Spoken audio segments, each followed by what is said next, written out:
Cortez Campos is a young aspiring filmmaker in his field with very high hopes and a constant drive to pursue his craft of filmmaking. Through building his production company, Fulsome Films, he is about to share with you the obstacles he had to overcome in order for his company to be successful, as well as share what continued to drive his own ambition. So how are you doing today? I'm doing good. What about you, Cabot? Pretty good. Well, I'm happy to do it.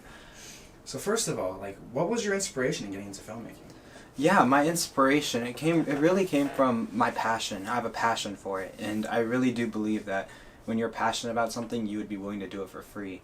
And especially with the hard industry that filmmaking's in, how competitive it is, you have to do stuff for free, I feel like. And, to me, it's second nature, so kind of naturally it goes in very well. But then I also believe that film is not just an art, but a way we can communicate with the world. I see it as a means of communication, because I can tell my stories, I can tell people's stories, and I can really just share the world a bunch of stories, and so I really think that's a good way to communicate with the world. Do you feel like the industry is too saturated with people that just keep doing the same thing over and over? I do believe that the industry loves nostalgia.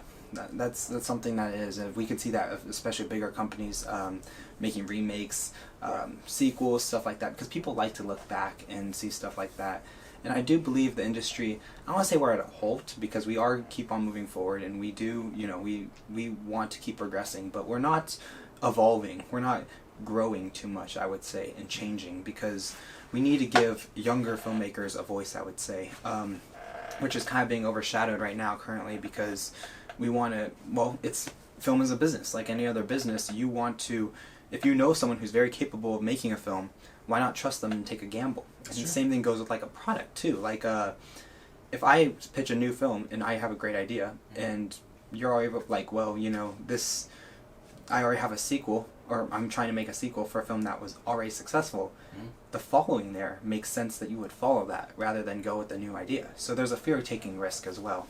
Right, so you feel like the industry is more high risk, high reward type thing? Very much so. Very much so. It is a very high risk, high reward, and it can be a super high reward, and then you get cult followings for Tarantino. He's got a huge following for his specific films, because they don't have sequels as much. You know what I mean? I mean, they might. I guess Kill Bill is kind of an exception, but other than that, I would even say those are volumes, right? He tells a story. He doesn't continue spin-offs and stuff like that, right? That's true. So once it's done, it's there, and now it's got a following. And you take movies like Star Wars, and now we're getting TV series, and it just keeps going and going and going. So there's not a story, it's stories. Do you feel like following this 3-act structure is overused in the industry today? So the 3-act structure in Hero's Journey, all these methods, they're made for a reason. They're good. They're accurate. They're successful methods to use, and I implement them myself.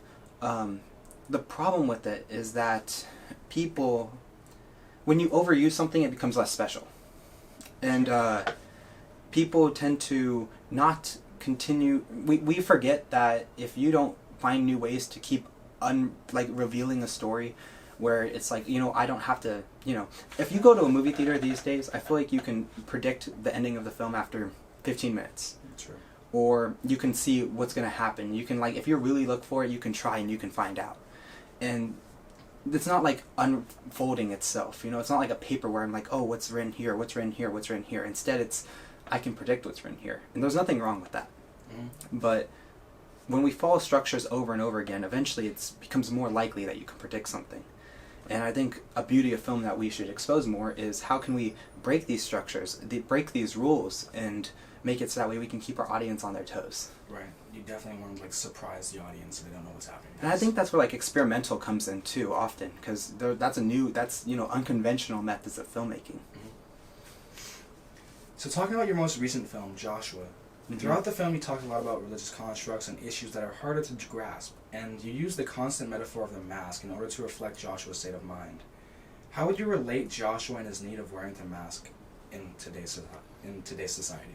Yeah, so the mask metaphorically goes off of a Japanese saying belief in their culture that basically we all wear 3 faces, 4 debatably, but 3 distinct ones at least, where it's the face you show everyone in public, the face you show your closer friends, people who know you closer, right? Family, stuff like that. and then there's a face you never show anyone. And throughout the film, you see that. You see when he's not with the people he's comfortable with, he wears a certain face. He comes with Peter, you see a different face comes off, you know, we see a new one, and then we never actually see his face because that's a face that no one can see but him, if that makes sense. Well, it should make sense, I just explained it. Yeah, tying that to today's society, I think a lot of people, I think that really applies to everyone. I think that's why I like that metaphor so much, or that belief, I should say. Mm-hmm. And I think that's why I applied it to this film, because it's something that I think is true, so I think why not put it in if I believe in it? Right.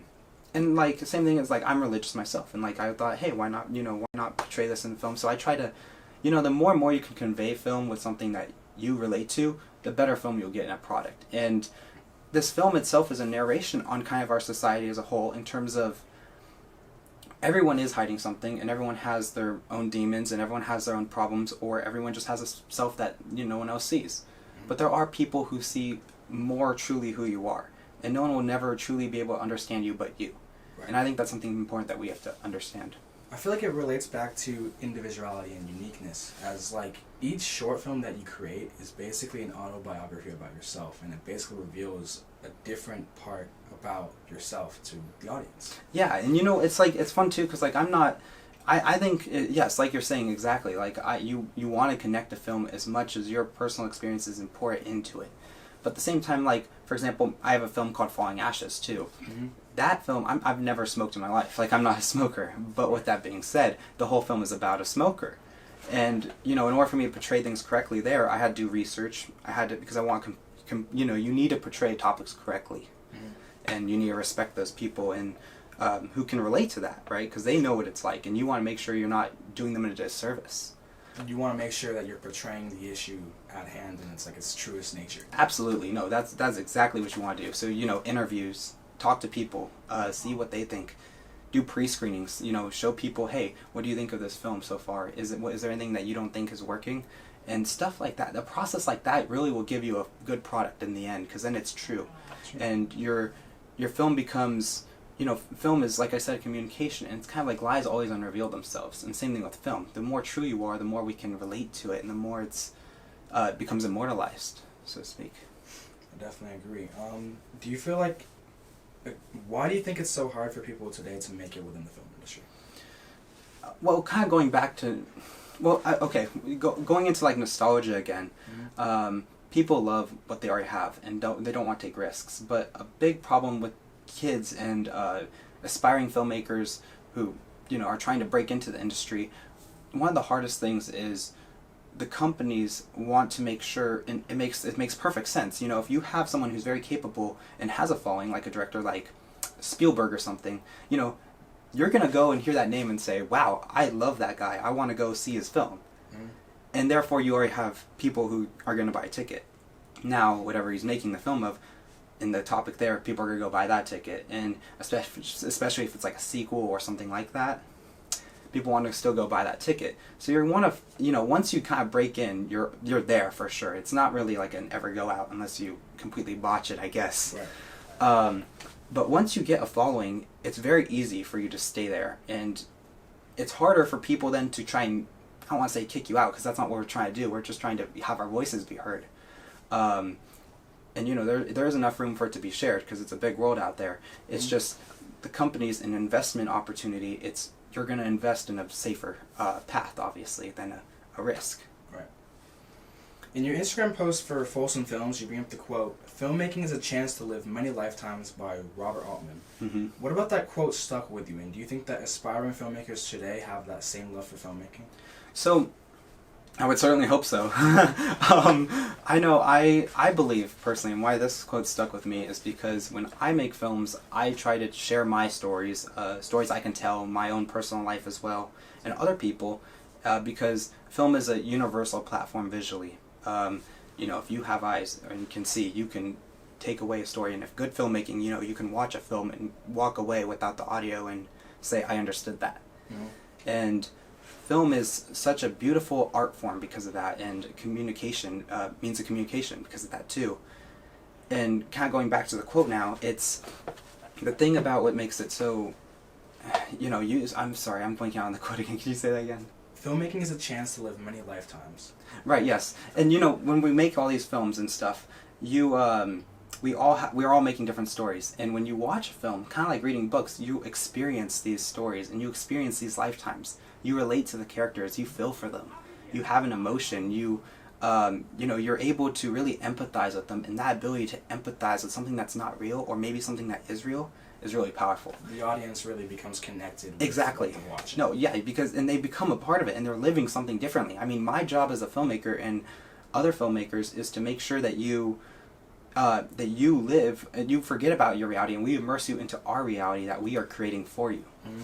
And going to like the question of part of, how other filmmakers feel, I would certainly hope that they would do that too, because if they aren't, I think they would probably be doing the industry a little bit of unjust. Well, because I feel like for films, it's like you're letting the audience into like your life, and they become really intertwined into like the world that you create for them and all that stuff. Yeah, absolutely, and that's why people love films, because when you see a film you really like, you're like, I relate to that, or maybe you're thinking, I've never thought of that before, so now I really want to learn more or stuff. I mean, film, you're always learning. Even if it's a fiction or something else, you're always learning, because you're always taking in new information. There's always a moral, there's always a lesson to be learned, and it's how we connect with those. And the filmmaker says, you know what, this is how we strive for this message and stuff. That's really what makes it powerful. All right. Well, thank you for coming in, Cortez. No, thank you so much. I'll see you later.